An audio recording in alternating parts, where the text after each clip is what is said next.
Ada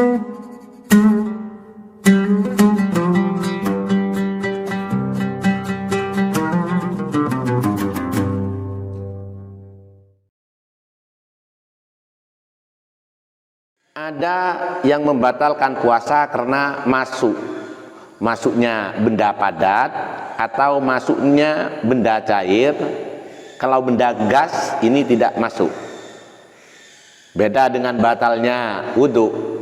Kalau batalnya wudhu itu adalah pokoknya keluar, baik benda padat, benda cair, benda gas, itu semuanya akan membatalkan kepada wudhu. Tapi dalam puasa yang membatalkan itu masuknya benda, baik benda padat atau benda cair, kepada area dalam. Karena ada area luar, ada area dalam. Area dalam dari mulut, hidung, telinga, kubul, dan dubur. Bila masuk pada area dalam, ada benda masuk pada area dalam ini, maka membatalkan puasa. Maka yang penting untuk diketahui adalah area dalam itu sampai di mana. Untuk mulut itu tidak otomatis kalau ada sesuatu dimasukkan ke mulut bisa membatalkan puasa. Tapi kalau ditelan, karena kalau ditelan masuk ke area dalam. Sampai di mana area dalamnya? Yaitu melewati makhrajnya ha. Kalau melewati makhrajnya ha. Jadi karena makhraj ha itu termasuk area luar. Terbukti apabila dahak keluar sampai area ha, sampai kepada makhraj ha, tempat keluarnya huruf ha, kemudian masuk lagi ke dalam, membatalkan puasa. Kenapa? Karena sudah ada di luar kok masuk. Maka ketika dari luar sudah melewati makhrajnya ha, itu membatalkan puasa. Tapi kalau sudah hanya sampai di makhraj ha saja, itu tidak membatalkan puasa. Ini untuk area mulut, kecuali itu adalah berupa ludah. Kalau ludah ditelan tidak membatalkan puasa, tapi dengan 3 syarat. Pertama, ludahnya sendiri. Kalau sudah ludahnya orang, katakan suami istri kecupan, terus ada ludahnya kena telan, itu membatalkan karena sudah bukan ludahnya sendiri. Tapi jangan berhenti di sini. Ludah sendiri itu juga ada syaratnya. Ludah sendiri yang belum keluar. Kalau kita ngajinya sampai pokok ludah sendiri, nanti ludahnya dikumpulkan di tengah hari diminum, itu bisa membatalkan juga. Jadi selama ludah itu masih dalam area mulut, ditelan tidak membatalkan. Tapi kalau sudah keluar, walaupun hanya keluar sampai merahnya bibir, kemudian ditelan lagi, itu bisa membatalkan terhadap puasa.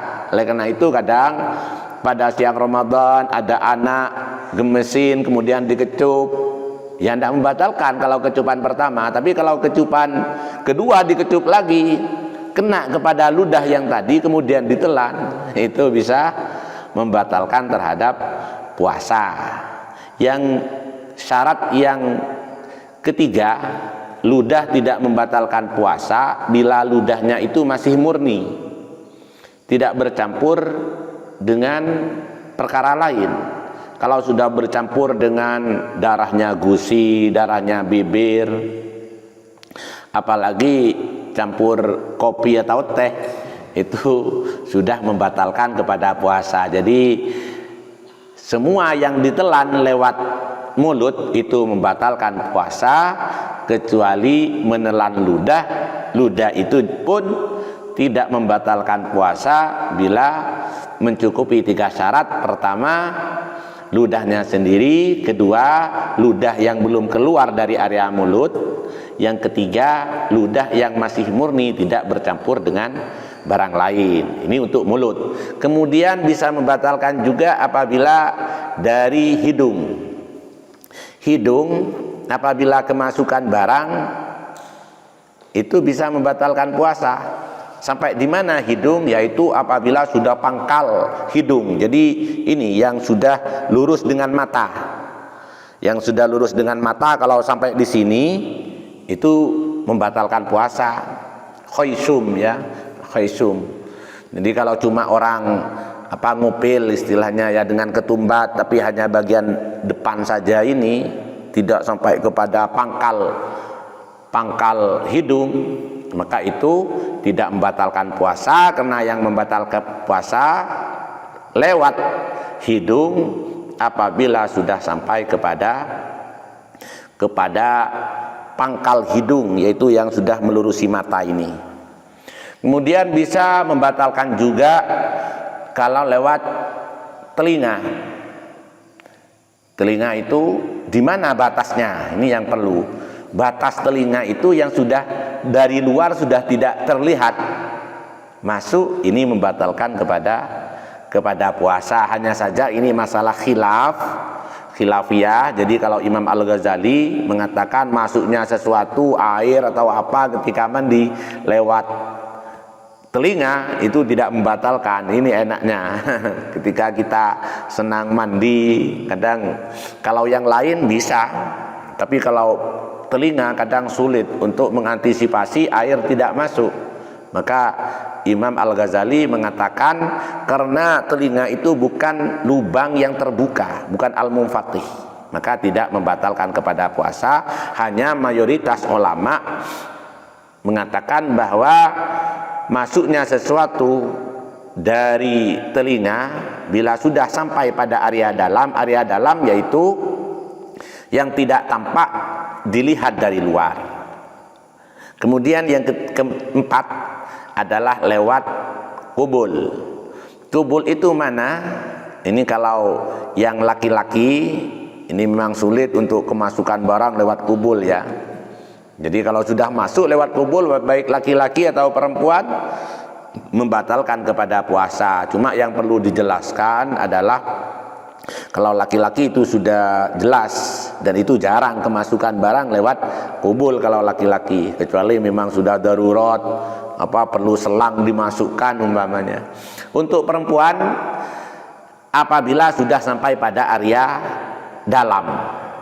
Kalau di area luar saja itu belum masuk namanya. Mana batas area luar, area dalam farjinya perempuan?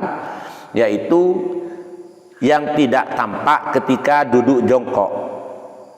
Yang tidak tampak ketika duduk jongkok itu area dalam bila kemasukan sesuatu, termasuk kemasukan jari ketika istinja, membatalkan kepada puasa. Tapi kalau hanya di area luar, yaitu area yang wajib dibasuh ketika istinja, tidak membatalkan kepada puasa. Kemudian ada dubur. Dubur itu kalau kemasukan barang juga bisa membatalkan puasa. Kalau sampai melewati dari permukaan anus, masuk ke area dalam. Kalau di permukaan anus yang biasa dibasuh ketika bersuci, itu tidak membatalkan karena masih area luar. Kalau sudah di dalamnya itu, maka membatalkan terhadap puasa. Kemudian 5 hal ini membatalkan puasa karena masuknya benda padat atau benda cair. Ditambah lagi yaitu apabila masuk ke otak lewat kepala. Jadi kalau yang 5 ini adalah memang lubang terbuka. Tapi kalau lewat ke otak, lewat kepala, itu sebetulnya sudah lubang yang tertutup. Cuma khawatir nanti ada kepalanya itu lubang atau sakit, dimasukkan obat sampai ke otak, itu juga bisa membatalkan kepada puasa golongan yang batal karena masuk.